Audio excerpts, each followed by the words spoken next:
Assalamualaikum, Sobat Football United. Preview FC Porto menghadapi Manchester United. 10 pertandingan terakhir di Eropa, Manchester United di bawah Erik ten Hag ini hanya satu kali meraih kemenangan dari 10 pertandingan terakhir. Ini bukan rekor yang bagus, tapi di sisi lain, seperti banyak dikabarkan oleh berbagai media, pertandingan ini akan menjadi salah satu pertandingan vital bagi Erik ten Hag. Nasibnya akan seperti apa di Manchester United akan sangat besar ditentukan oleh pertandingan menghadapi FC Porto. Bukan hanya hasil, tapi juga bagaimana cara permainan dan juga attitude dari para pemain di atas lapangan. Sehingga tekanan menurut gue beban ini juga sangat besar sekali. Walaupun situasi ini bukan situasi baru. Final FA Cup menghadapi Manchester City pun juga kurang lebih sama ya kan, situasinya, keadaannya, tapi Manchester United bisa tampil gemilang di situ. Apakah saat ini akan demikian lagi? Kemungkinan bisa saja terjadi apapun itu. Nah, Manchester United sedang dalam periode yang negatif. Mereka di 3 pertandingan terakhir ini gagal mendapatkan kemenangan. Bahkan mereka hanya menciptakan 1 gol. Mereka tampil buruk di pertandingan terakhir ketika menghadapi Tottenham Hotspur. Dan ini menjadi modal yang jelek sih menurut gua ke Porto, ke Estadio Dragao menghadapi tuan rumah FC Porto yang juga tampil masih inkonsisten ini ya. Dengan perubahan-perubahan yang terjadi di skuadnya, misalnya ada beberapa pemain kunci yang cabut ya kan. Ini masih tidak konsisten. Di pertandingan terakhir mereka memang menang besar 4-0 menghadapi Arouca di Liga Portugal. Tapi sebelumnya mereka dikejutkan ketika menghadapi Bodo Glimt, mereka kalah 3-2. Pun di akhir Agustus ketika menghadapi Sporting Lisbon ya, salah satu saingan sebenarnya, rival ini di Liga Portugal, mereka kalah 2-0. Saat ini di papan klasemen mereka berada tidak di situasi yang tinggi, mereka berada di posisi kedua dengan gap lumayan ini ya, 3 poin. Maksud gue tidak tinggi begini karena Liga Portugal ini kan sejatinya Sporting, Benfica, FC Porto. Hanya itu saja. Siapa yang konsisten di meraih kemenangan menghadapi tim-tim di bawahnya, ini yang kemungkinan besar akan meraih gelar juara. Dan saat ini FC Porto tidak demikian. Walaupun mereka menduduki peringkat kedua, tapi mereka memiliki gap yang lumayan saat ini. Dari 7 pertandingan 3 poin dengan Sporting dan 2 dengan Benfica. Ini akan menjadi musim yang juga menantang sih menurut gue bagi FC Porto. Namun demikian, mereka tentu saja memiliki motivasi untuk bisa mengalahkan Manchester United. Menghadapi Manchester United ini juga seperti kayak nostalgia ya, karena di tahun 2009 ketika itu di quarter final Champions League sempat berhadapan FC Porto dengan Manchester United. Pada saat itu Cristiano Ronaldo menciptakan satu-satunya gol di sana, gol spektakuler yang akhirnya meloloskan Manchester United bahkan ke babak selanjutnya ya, ke semifinal. Nah, akankah kali ini hasil positif bisa didapatkan oleh Manchester United? Menurut gue pilihannya hanya menang. Karena sekarang semuanya tersudut ya. Pemain pun juga demikian sih menurut gue. Kalau Manchester United meraih hasil buruk yang berada pada situasi tidak bagus, jelas nomor 1 pastinya Erik ten Hag. Tapi pemain pun menurut gue juga akan disorot oleh fans ya. Pemain-pemain ini yang bergaji tinggi ya kan. Apalagi ketika attitude mereka di atas lapangan ini tidak bagus. Situasi throwing manager under the bus ini sudah terjadi beberapa kali di Manchester United. Tentu saja dengan mengorbankan manajer ya.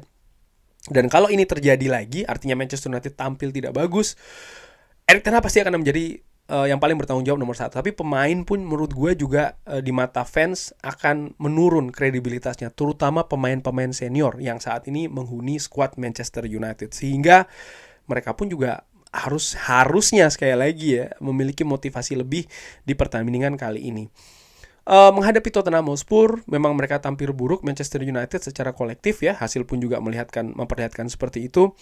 Tapi sebenarnya di beberapa pertandingan sebelumnya ada banyak poin positif sih menurut gue secara ringan amatiran yang terjadi, walaupun Manchester United secara hasil belum mendapatkan hasil yang maksimal. Artinya mereka belum mendapatkan kemenangan. Ketika menghadapi Crystal Palace misalnya, mereka mendominasi hampir satu babak ya di babak pertama. Peluang pun juga banyak, menghantam Mistar. Bahkan salah satu faktor terbesar menurut gue kenapa tidak mampu mencetak gol adalah kiper dari Crystal Palace tampil luar biasa di pertandingan tersebut.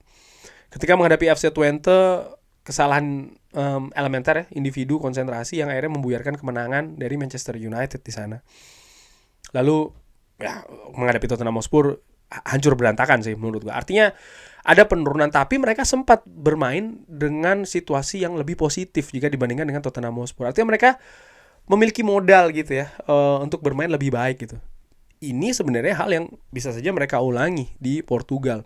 Tinggal bagaimana pemilihan komposisi, menaikkan motivasi, pemilihan taktik yang tepat, dan juga attitude para pemain di atas lapangan. 3 hal tadi, yang pertama itu adalah dari staf kepelatihan, artinya dari Erik ten Hag ya, pemilihan komposisi dan formasi di awal yang tepat, motivasi yang bagus, juga ya pemilihan taktikal ya yang dilakukan mungkin secara detail terhadap para pemainnya secara individu mungkin ataupun juga secara kolektif. Ini wewenang dari ataupun zona dari domain dari Erik ten Hag. Ini dia harus tanggung jawab di sana. Tapi para pemain pun juga demikian, di atas lapangan attitude-nya juga harus positif. Nah, terkait dengan komposisi di atas lapangan, kalau gue melihat pemain dari Portugal atau klub-klub dari Portugal ini sering mereka mengandalkan kecepatan ya, aksi-aksi individu ini sering sekali menjadi andalan di sana. Sehingga Manchester United harus siap nih dengan hal-hal seperti ini.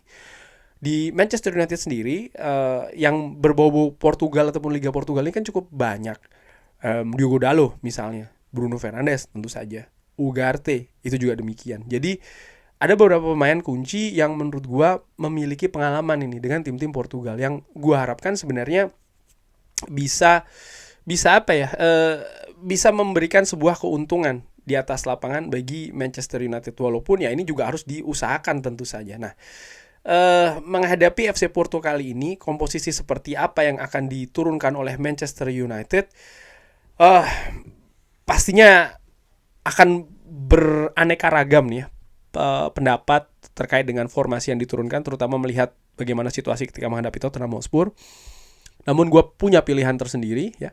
Di belakang menurut gue Andre Onana, di tengah Matthijs de Ligt dan Lisandro Martinez. Gue harapkan Lisandro Martinez bisa bangkit penampilannya ya, tampil buruk ketika menghadapi Tottenham Hotspur. Di sebelah kiri ya Diogo Dalot tampil buruk, tapi gue harapkan dia bisa tampil bagus ketika menghadapi FC Porto.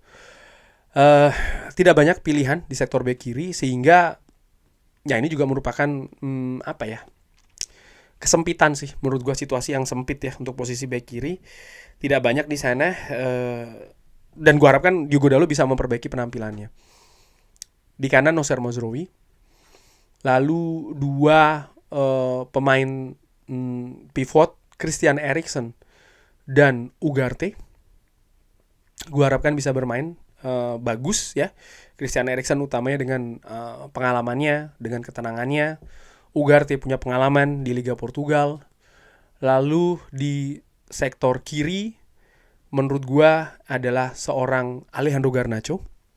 Tampil sebenarnya agak lumayan ketika menghadapi Tottenham Hotspur, tapi secara kolektif memang Manchester United ini tampil buruk ya.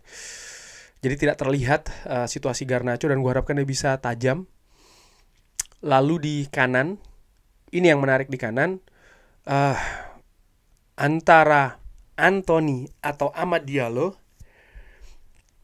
gue memilih untuk Antony.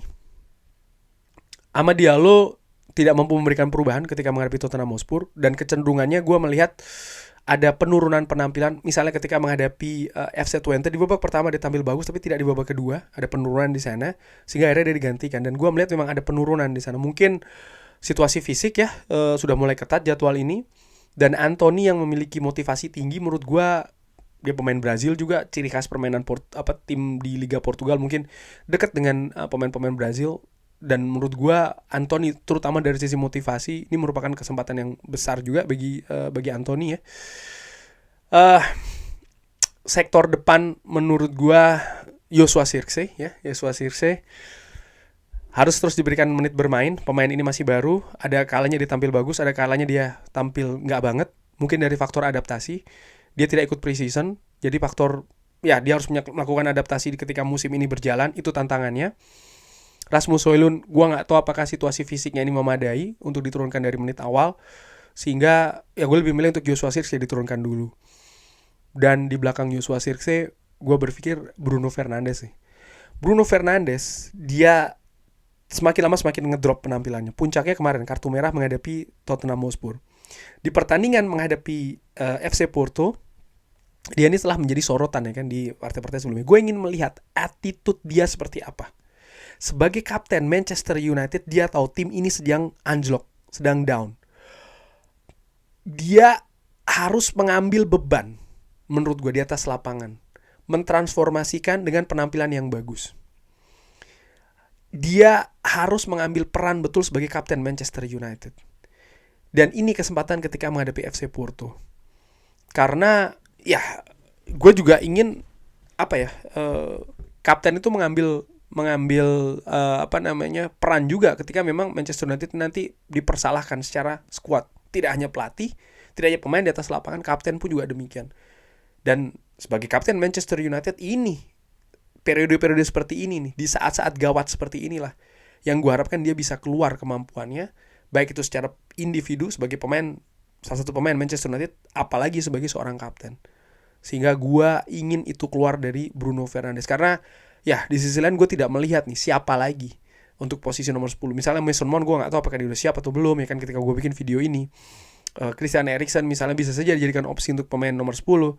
Tapi mungkin siapa ya dong yang diduetkan dengan Ugarte misalnya, apakah Kobbie Mainoo keadaannya juga kemarin cedera yang tanda tanya, apakah Casemiro lagi. Situasi tidak cukup bagus di lini tengah. Tapi gue ingin melihat ya inilah peluang Bruno Fernandes untuk dihakimi dalam tanda kutip. Dia harus keluar kemampuan terbaiknya, baik sebagai pemain individu ya, seperti yang ditunjukkan musim-musim sebelumnya, atau sebagai kapten. Ini penentuan juga bagi seorang Bruno Fernandes. Kurang lebih seperti itu. Bagaimana menurut Sobat Football United? Silahkan drop di kolom komen. Terima kasih sudah menyaksikan. Jangan lupa like, share, dan juga subscribe. Wassalamualaikum warahmatullahi wabarakatuh. Thank you.